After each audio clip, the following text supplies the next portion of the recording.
Hey guys, in this video I'm going to turn this styrofoam rose into solid aluminum. I carved out a rose from 5 millimeter thick foam, two of them, and I glued them both together, so I have the pattern on each side. I then gave it a coating of drywall mud that I thinned out with some water. The drywall mud will give it a better surface finish when cast in metal. For today's video, I'm going to be using the Vevor electric furnace.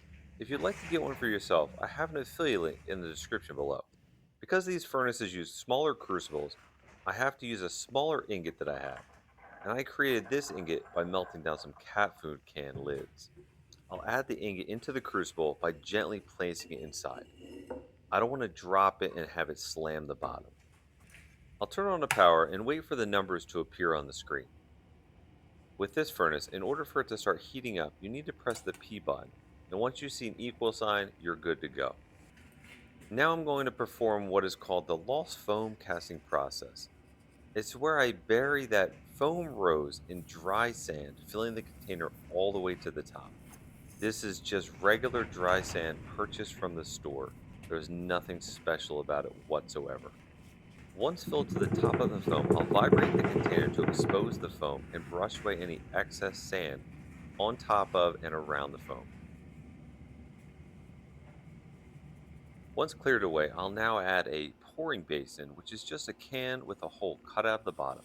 This is where I'm going to be pouring the molten aluminum into.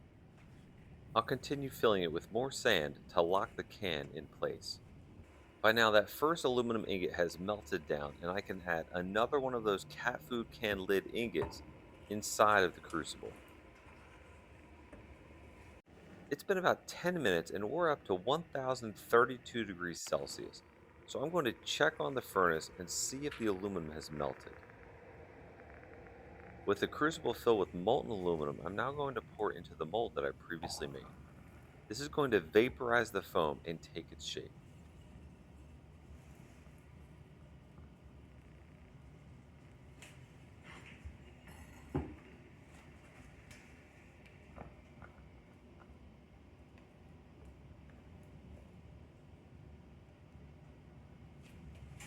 I let this set for about 15 minutes and now I'm going to pull this out of the sand and see how it came out. After brushing away the residue from the drywall mud, I'm exposing a perfectly good solid aluminum rose.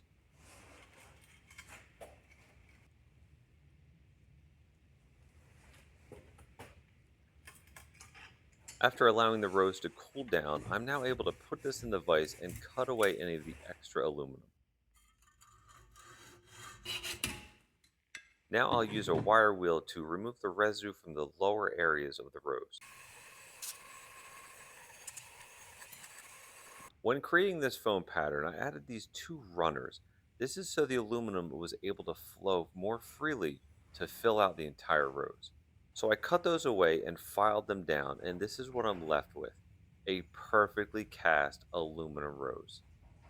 Now I'll sand this up to give it a shine with 240 grit sanding paper and drill out the bottom and tap it so I can place it on a stand that I'm carving out with my CNC router, and I'll use a screw to fasten it to the stand.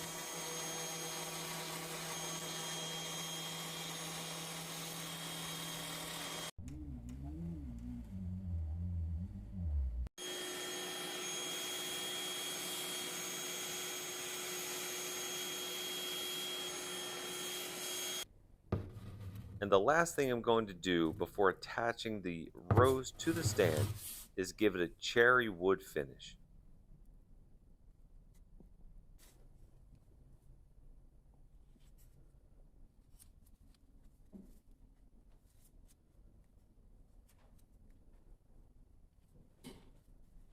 Alright guys, that is it for today's video. I do hope you liked it. If you did, make sure you hit that like button and leave a comment below. And if you're new to the channel, make sure to subscribe.